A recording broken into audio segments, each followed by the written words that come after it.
Coordination compound क्या है, जैसे हमने बॉन्डिंग एक्सप्रेस की क्रिस्टल फील्ड थ्योरी और वैलेंस बॉन्ड थ्योरी में, तो इसी ठीक है, इसके प्रीवियस वीडियो में हमने क्या किया, नेचर ऑफ बॉन्डिंग एक्सप्लेन की। In this video we will discuss about application of coordination compound. तो कोऑर्डिनेशन कंपाउंड्स इन वेरियस जो सेक्टर्स है वहाँ पे यूज़ होता है, like in biology sector, in medicine sector, then हम in the laboratory for hardness of water estimate करने के लिए भी हम कोऑर्डिनेशन कंपाउंड यूज़ कर सकते हैं। देन इलेक्ट्रोप्लेटिंग जो मेन सेक्टर है वहाँ पे भी हम कोऑर्डिनेशन कंपाउंड यूज़ कर सकते हैं। इन बायोलॉजी में हम कोऑर्डिनेशन कंपाउंड कैसे यूज़ कर सकते हैं, तो first several biology important natural compound, सारे मेटल कॉम्प्लेक्सेस जो नेचुरल कंपाउंड्स होते हैं बहुत ही लाइक नेचुरली वैसे हम यूज़ कर सकते हैं, जैसे कार्बन वगैरह जो हो गया स्ट्रॉन्ग लिगैंड, ठीक है, मेटल कॉम्प्लेक्सेस में जो प्रेजेंट होते हैं, तो हम यूज़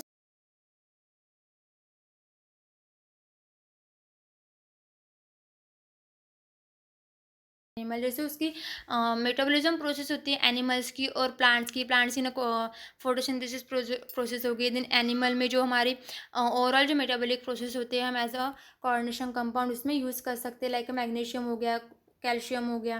जैसे एग्जाम्पल है यहाँ पे दिया है क्लोरोफिल, जो फोटोसिंथेसिस प्रोसेस होती है, क्लोरोफिल जो प्रेजेंट होता है प्लांट में। क्लोरोफिल क्या होता है, is a present in a plant, is a complex of magnesium. Magnesium का कॉम्प्लेक्स प्रेजेंट होता है क्लोरोफिल में। Then haemoglobin present in a blood is also complex iron. Haemoglobin जो हमारे ब्लड में प्रेजेंट है वो भी कॉम्प्लेक्स आयरन है। तो इस तरह से कोऑर्डिनेशन कंपाउंड हम यूज़ कर सकते हैं। Then in a medicine PT complex cisplatin, जैसे हमने इंट्रोडक्शन पार्ट में ही देखा, सिस्प्लेटिन जो होता है वो कीमोथेरेपी ड्रग यूज़ कर सकते, एज अ कीमोथेरेपी ड्रग हम यूज़ कर सकते फॉर अ कैंसर ट्रीटमेंट के लिए। Then EDTA use for treatment of lead poisoning.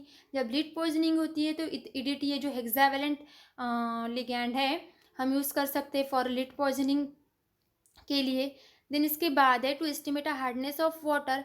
Water का हार्डनेस एस्टिमेट करने के लिए भी हम कोऑर्डिनेशन कंपाउंड यूज़ कर सकते हैं। हार्डनेस ऑफ वाटर में क्या प्रेजेंट रखता है, Ca2+ Mg2+ आयन होते हैं। तो लेकिन EDTA for a stable complex जैसे Ca2+ it can be therefore. तो क्या होता है, हार्डनेस ऑफ वाटर एस्टिमेट करने के लिए भी हम EDTA का यूज़, सॉरी EDTA तो कोऑर्डिनेशन कंपाउंड है, with the help of EDTA हम हार्डनेस ऑफ वाटर एस्टिमेट कर सकते हैं। देन है इलेक्ट्रोप्लेटिंग। तो electroplating this most common treatment क्या है यहाँ पे, is the stable coordination complex dissolution and यहाँ पे क्या होता है, आयन की डिसोशिएट होता है एंड मेटल आयन के क्या होते हैं, डिसोशिएट होता है। The metal ion when reduce clump together to form the cluster और अ नैनो पार्टिकल्स, क्या होते हैं आफ्टर डिसोसिएशन प्रोसेस एक दूसरे के साथ कहते हैं, नैनो पार्टिकल्स फॉर्म करते हैं आफ्टर डिसोसिएशन प्रोसेस के बाद। When the coordination complex are use in the ligand, when the coordination complex are use in the ligand in the complex keep the metal atoms will separated from each other. हम coordination complex क्या कर सकते हैं, ऐसे ligand use कर सकते हैं for the complex metal ion separate out करने के लिए। And this metal atom tends to form a protective layer on the surface. First तो इलेक्ट्रोप्लेटिंग सरफेस फिनोमिना ही वही है कि एक प्लेटिंग कवर, प्लेटिंग जो फॉर्म होती है इलेक्ट्रॉन की, इसके इसे क्या कहते हैं, इलेक्ट्रोप्लेटिंग प्रोसेस कहती है। प्रोटेक्टिव लेयर सरफेस के ऊपर प्रोटेक्टिव लेयर फॉर्म होती है मेटल के, इसे क्या कहते हैं, इलेक्ट्रोप्लेटिंग कहते हैं। Certain cyanide complex and find application to electroplating of metal of this noble metal. ये क्या करते हैं, दोनों साइनाइड जो कॉम्प्लेक्स है वो एप्लीकेशन कर एज अ यूज़ कर सकते हैं हम नोबल मेटल को इलेक्ट्रोप्लेटिंग करने के लिए।